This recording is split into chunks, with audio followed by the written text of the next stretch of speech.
10절로 19절입니다. 세 번째 예언은 아홉째 달 24일에 주어졌습니다. 두 번째 예언이 주어진 후 약 2달이 지난 시점이었고, 하나님은 새로운 예언으로 그들의 마음을 북돋우기 원하셨습니다.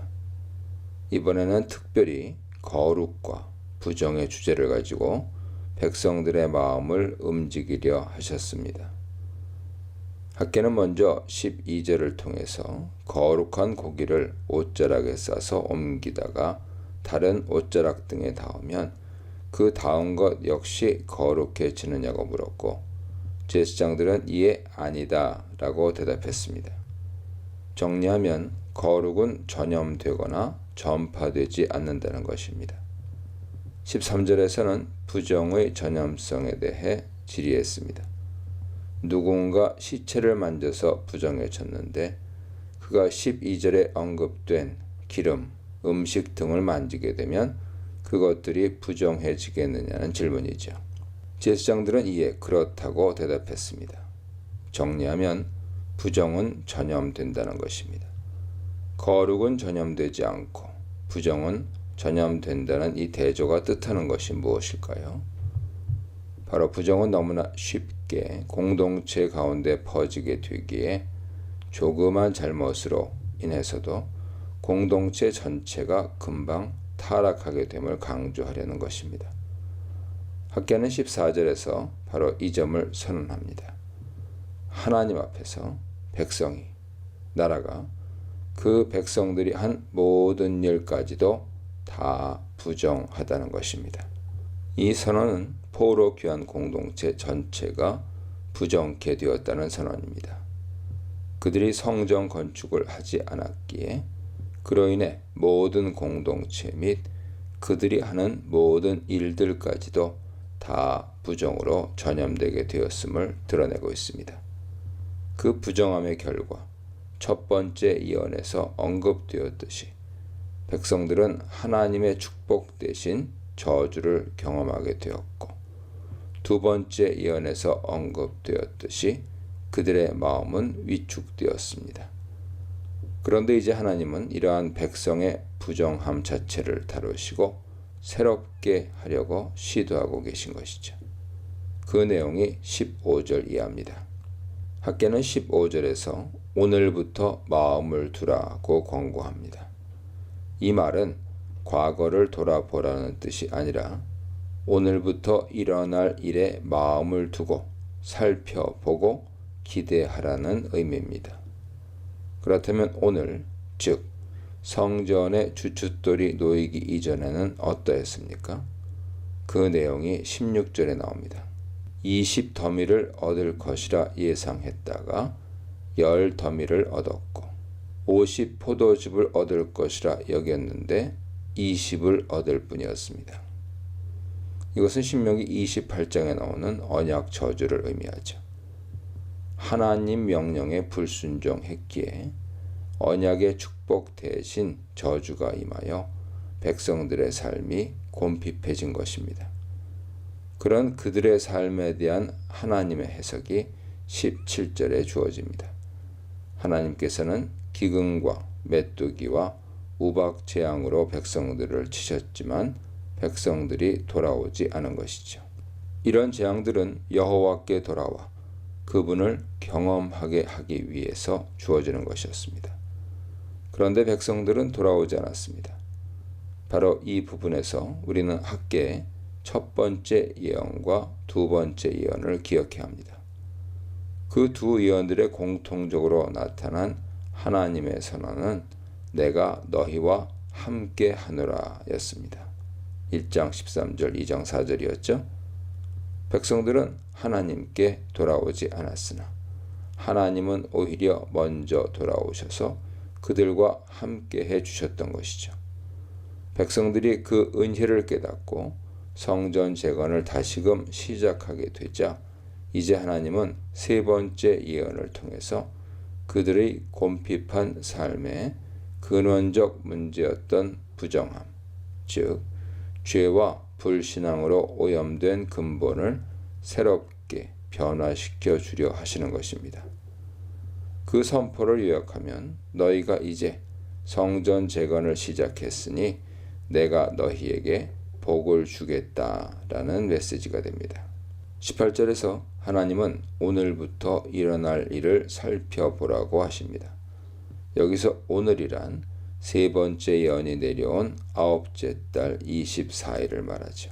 19절은 백성들이 그동안 포도나무, 무화과나무, 석류나무, 감람나무에서 열매를 맺지 못했지만 오늘부터는 하나님이 그들에게 복을 주실 것이라 선포합니다. 나무에서 열매를 맺지 못한다는 것은 신명기 28장의 저주입니다.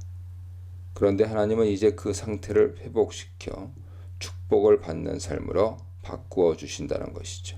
백성들을 향해 먼저 돌아오시고 그 은혜로 성전 재건을 시작한 백성들을 보시고서는 그 행동을 기뻐하시면서 복을 더 주겠다고 하시는 하나님, 언약 백성을 회복시키시는 신실하신 하나님이십니다. 20절로 23절입니다. 네 번째 예언은 다윗 가문 후예이기에 왕위에 오를 자격이 있었던 총독 스룹바벨에게 주어집니다. 하나님은 세 번째 예언을 통해서는 공동체 전체를 변화시켜 주셨는데 이제 네 번째 예언을 통해서는 그 공동체 지도자인 스룹바벨의 마음을 만지시고 변화시켜 주십니다. 네 번째 예언은 세 번째 예언과 같은 날 주어졌습니다. 아홉째 달 24일이죠. 하나님은 공동체가 은혜를 받고 변화된 그날 지도자도 동일하게 하나님 앞에 변화되기를 진심으로 원하셨습니다. 21절에서 하나님은 스룹바벨을 향해 내가 하늘과 땅을 진동시킬 것이다 라고 하십니다. 이 말은 22절의 도입부입니다. 22절이 본론인데 하늘과 땅을 진동시키시는 하나님은 그 능력으로 열방의 왕국들을 진동시킬 것이라고 말씀하십니다. 그 열방들의 병거 및 그 병거를 탄 자들을 엎드러뜨리실 것이요 그들은 서로를 죽이고 멸망하게 될 것이라고 하십니다.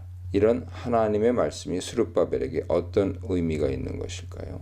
스룹바벨은 여호야긴의 후예로 다윗 가문을 이어 왕이 될 존재였습니다. 그런데 그는 지금 열방 제국인 페르시아의 총독으로 일할 수밖에 없는 상황입니다.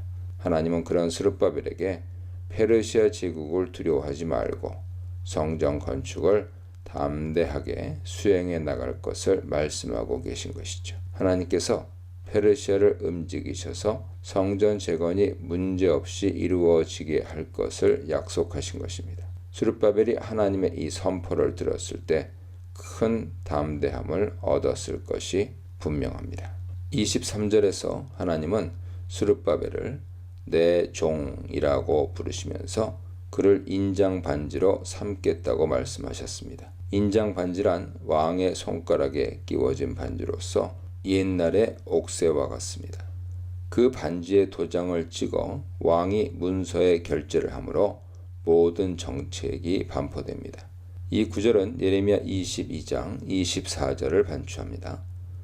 예레미야 22장 24절 이하에서 하나님은 고니야 즉 여호야긴이 하나님의 손에 인장 반지일지라도 빼서 바벨론 왕 느부갓네살에게 줄 것이며 그 후손 중에는 다윗의 왕위에 앉을 자가 다시 없을 것이라고 저주를 선언하셨습니다.